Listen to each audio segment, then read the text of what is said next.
Kiss Me at Midnight, a Grandma Dotty Sweet Rom-Com Book 3. By Melinda Curtis. Prologue. Dottie Summer had a bucket list, and her son Tim wasn't happy with it. "Mom, if you know where Lily disappeared to last night, you need to tell me because I heard." Tim didn't finish his sentence.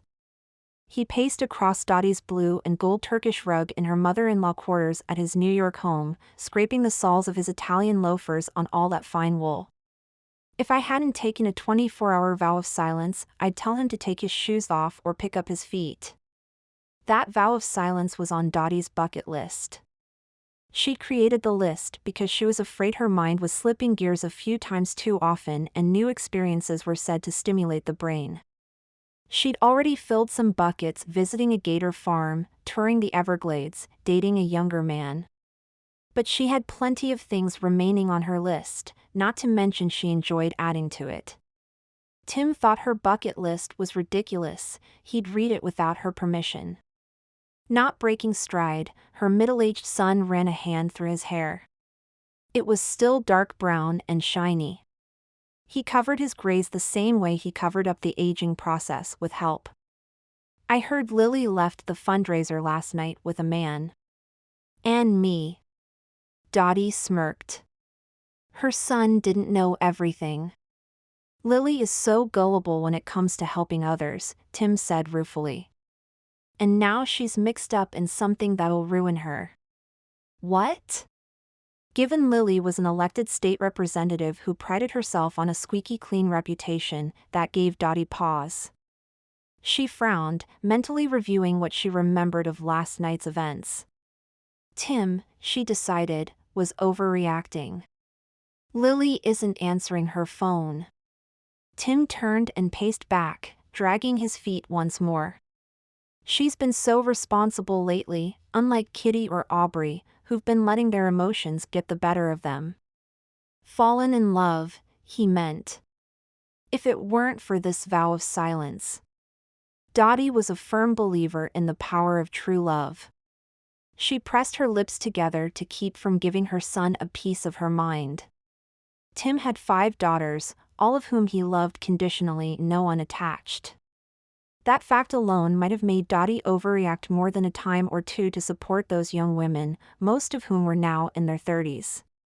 At all the mistakes Tim had made in his nearly 40-year marriage and his borderline shady business dealings, and, well, Dottie hadn't stopped loving him. He was one of her children, after all. But that didn't mean Tim couldn't annoy her. Take right now, for instance. He'd woken her up before 7. And she'd been in the midst of the darndest dream, one where she'd been rushing to someone's rescue, felling villains with one blow. "Cop-ow." Dottie allowed herself a small smile. "Lily didn't answer her door when I buzzed her apartment 30 minutes ago." Tim smoothed his tie without breaking stride across her Turkish rug. Dottie cinched her pink chenille robe tight, which was the only thing keeping her from grabbing onto Tim's tie and pulling him to a halt.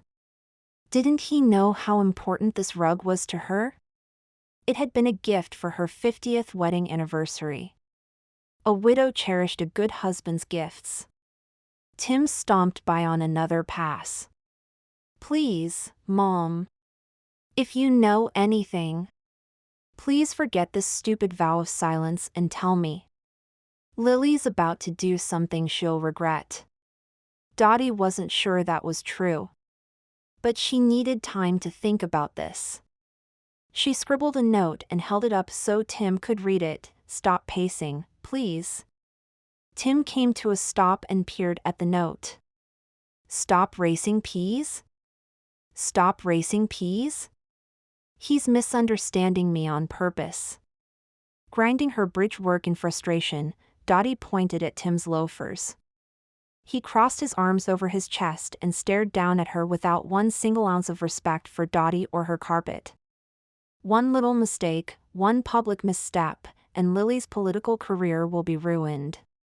He'd scad. And all before I had a chance to reap the benefits of her position. And there it was. The real reason for Tim's concern. Nepotism. Dotty came to her feet and steered her middle-aged son toward the door. Mom, what are you doing? You know something, don't you? Break your vow of silence. You're not a nun. Mouth firmly closed, Dotty bustled her son out the door and slammed it behind him. Mom. As soon as the lock clicked into place, Dotty began to worry about Lily and handsome actors with angelic voices. Anyone with an overabundance of self-ambition was a watch-out in her book. And actors. Well, they were about as trustworthy as reality TV stars. Ah, nuts. Dotty opened her closet and reached for her travel bag, giving up on a day of silence in favor of a day seeking peace of mind.